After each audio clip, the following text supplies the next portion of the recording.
car, guys.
Here we go.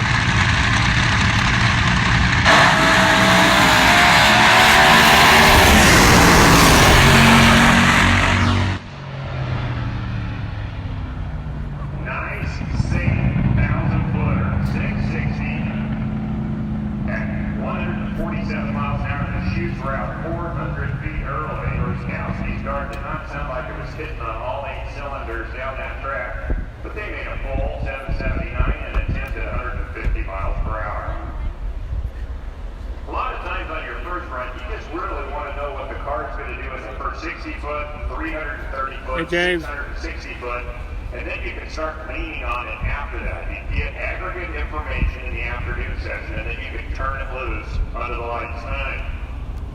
So don't be surprised if some of these cars come up running 1,200 feet, because they're going to burn pistons and rings up. It's going to happen typically in the last 100, 150 feet of a race course.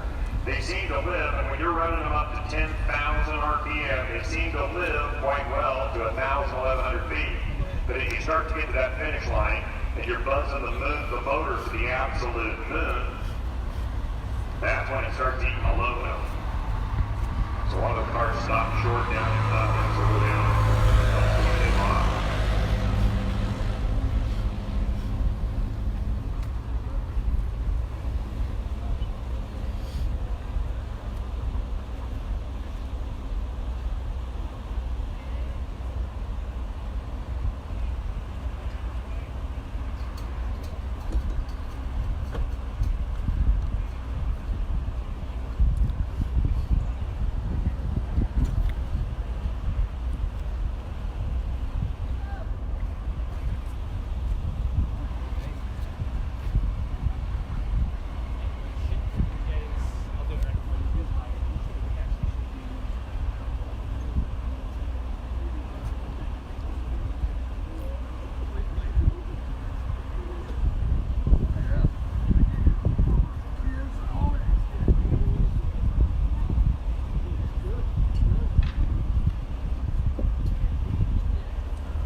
I'll be quiet. If you wait for someone at the top end. Or maybe someone's not ready there at the start line yet. Well, well, well, my friends. Number one in the world. The reigning world champion, the 255. She won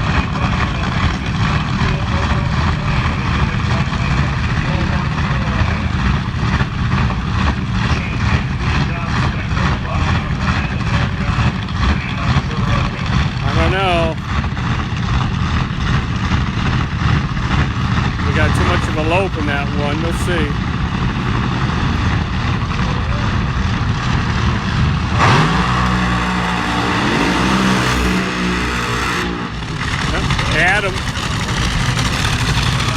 Adam and Mindy.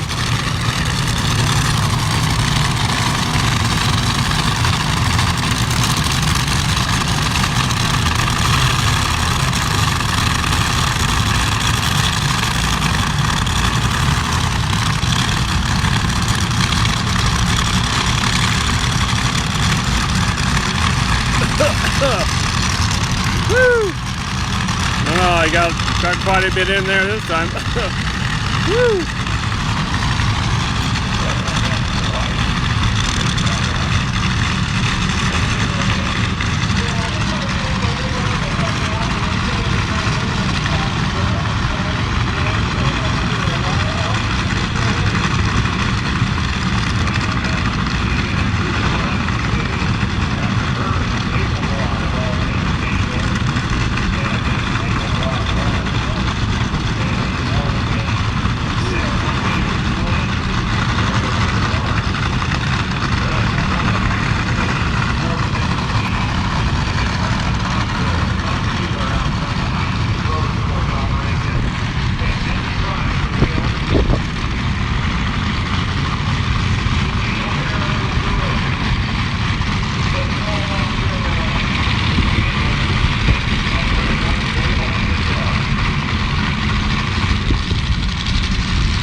Just thought I'd pan over and see all the stars of the show back there in the lanes.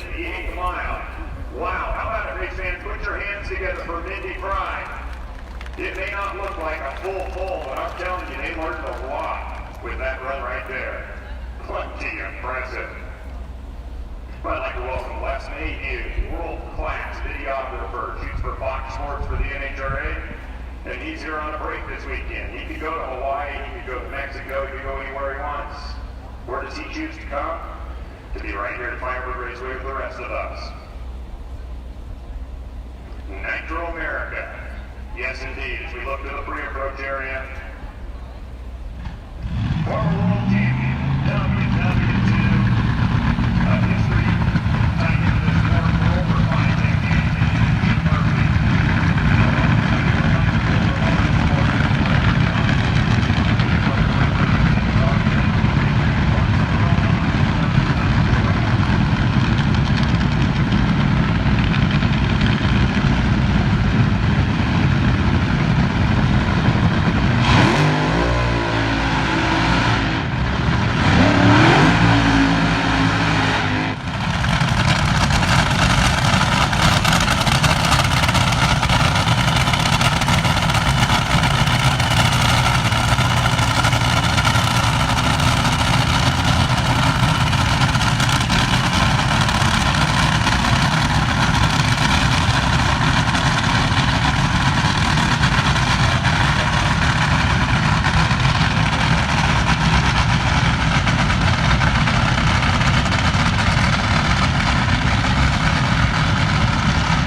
Leaving little to doubt, Jim Murphy legs one out. We finally get a full 249 miles an hour at 5.90. Brett Williamson at 7.09, 142. So Mindy Fry will stay a little at 586. Well, Murphy just hung his foot in it. Yeah, he did. Oh, you need more water. Oh, God. Yeah. Good. At least he has an idea what it'll do now. Yeah, right. It was trying to get out from in front of itself. Yeah. Finally, it started putting itself up on those tires. Jim had to do a lot of driving on that run. 4 flat, 203 at the 8 mile, and Williamson, they'll go back and try and plan the 709. It's not yeah, he was doing this weekend. Yeah. That's why they call it qualifying. You get to take practice shots. They get to put you onto a field.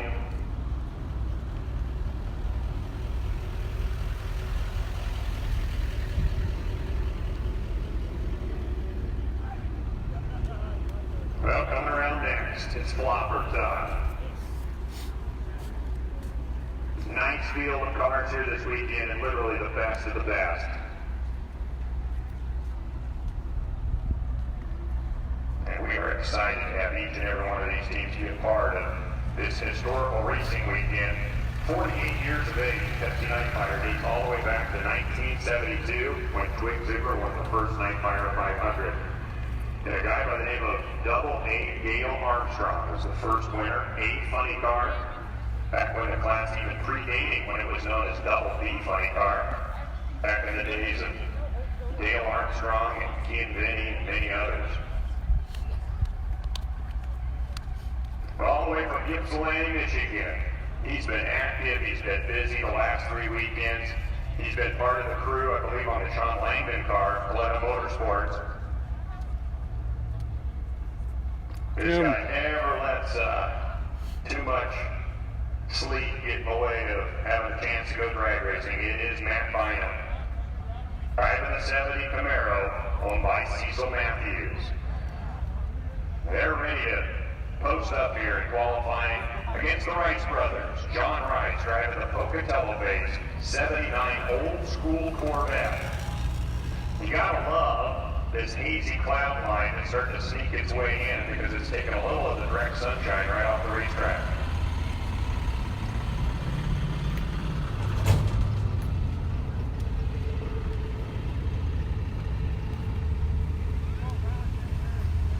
So in case I need to get my vision fixed, it's obviously today, 69 Mustang.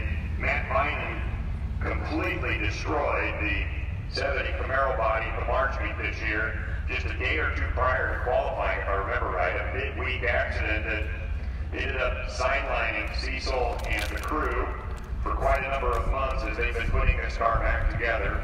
And so the 69 Mustang, 26-year-old Matt Bynum, one of the key members of the Connie Coletta team that have a fleet of cars on the A30 Pro Tour.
250.23 miles an hour.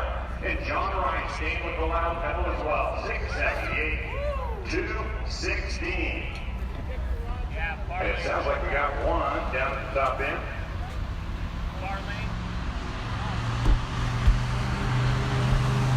One of them, as the safety team is headed that direction, immediately responding as one of the cars exploded down at the top end. The driver is out, but they are working on that right now.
They got a lot of people running back and forth, if you can see them down there. So there might, I'm going to guess there's oil on the top end too. And we'll find out in a minute. If there is, I'll sign off for a few minutes because that'll be a cleanup, as you know. And come back on when they're done. Let's see what's happening. There's a lot of guys down there doing something. Still got a lot of smoke. Just to let everybody know, the driver got out of the car. It started a grass fire of all things. Oh, that's what's going on. So that's what they're working on right now. The driver's okay. What's not okay is all of the wheat field off the top of the track that hasn't had much moisture on it. And obviously our entire team is working quickly to try to the best of their ability to minimize all of that smoke that we're seeing, which obviously in the summertime when something like this happens, which is incredibly rare, I can't even remember something like this occurring, but we obviously have multiple trucks that are all engaging on tackling, not a car fire, but a grass fire has had itself full tune down there, as we could see from all the smoke. So just giving you a quick update. I didn't want that. It's good. That guy's car didn't catch on. Yeah. I thought it was his body and it was still toasting away. Okay, well, until we hear otherwise, it's just a little smoky down there. I still haven't, hopefully the track's okay. Looks like it's burning there pretty good on the other side of the Napa Auto Parts side there. That's probably where it's blowing up that hill there. Amount of smoke. I don't know exactly what's happening because there's plenty of obstacles between me here and the tower and the top end, which is several hills. All I can see is that the smoke is starting to diminish. But all of you that are down in that area, no need to walk down to the return road or ride down to the return road. All we can do is see the updates from up here, but be respectful of our entire safety operation that's here. Yeah, there it goes. Looks like it cleared up. Just stay where you're at. Yeah, there's a little puffies down at the bottom, but close proximity to the end of our racetrack. Thank you. I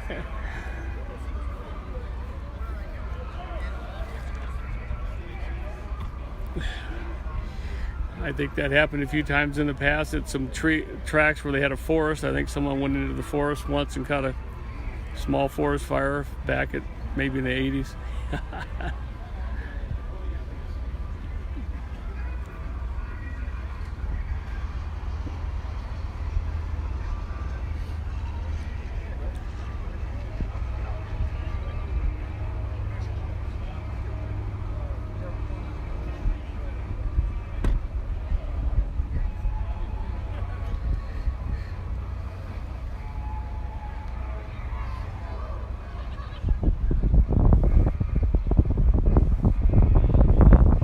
I don't see anybody out there mopping anything up off the track, so I'm gonna say that that's probably okay. By now they should have been out there, I would think.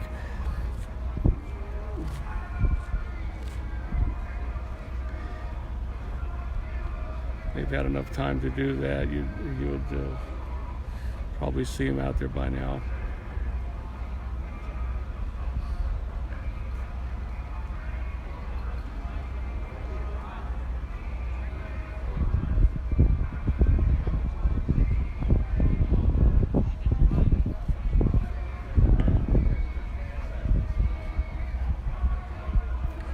Looks like they might have it. I don't see too much stuff puffing up anymore, if you guys can see any different than I can.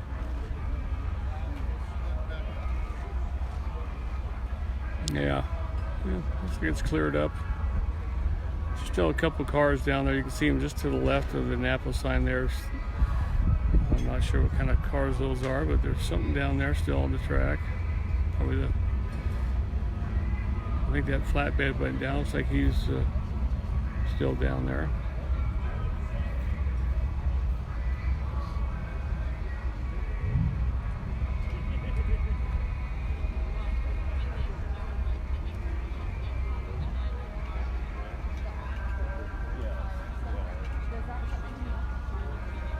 Yeah, it's cleared up.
Looks like that flatbed got off the track down there.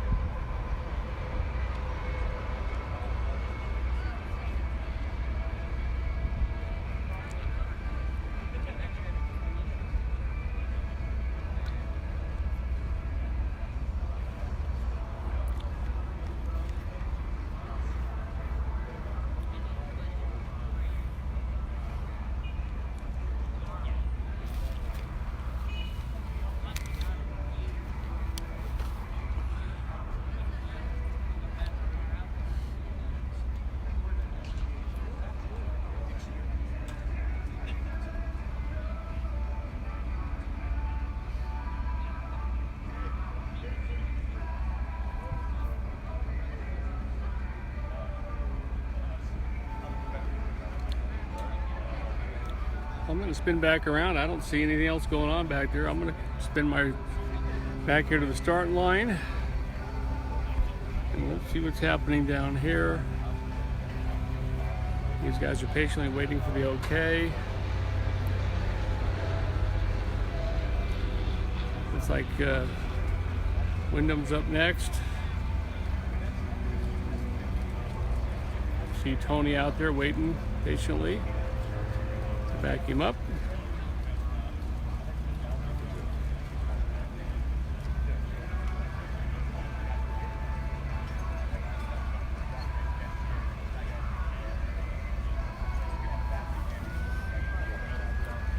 Nope.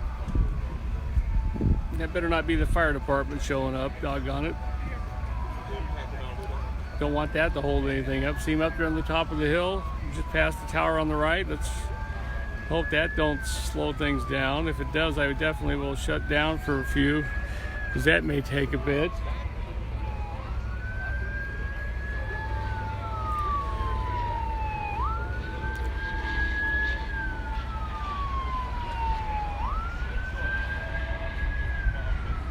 He's up there somewhere. There he is. Yeah. Yep. He's got some kind of spraying equipment on there. So, doggone it. There's still a couple bikes down there on the track. Maybe they need to be out here to make sure it's out completely, which it looks like it is, but just in case.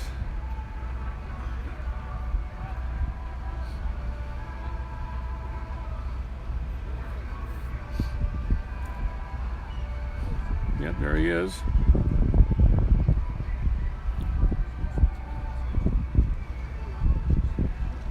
Well, I'm going to go ahead and shut down so you're not too bored out, remind you guys. It might be another 5 or 10 minutes, who knows, maybe 15 for them to, they might want to shoot some more water on everything down there, make sure it's nice and soaked so don't start up again. It's kind of, we got a nice breeze out here today, and wouldn't take much to start it up again if there's some coals laying underneath all that stuff. So I'll come back in a few, all right?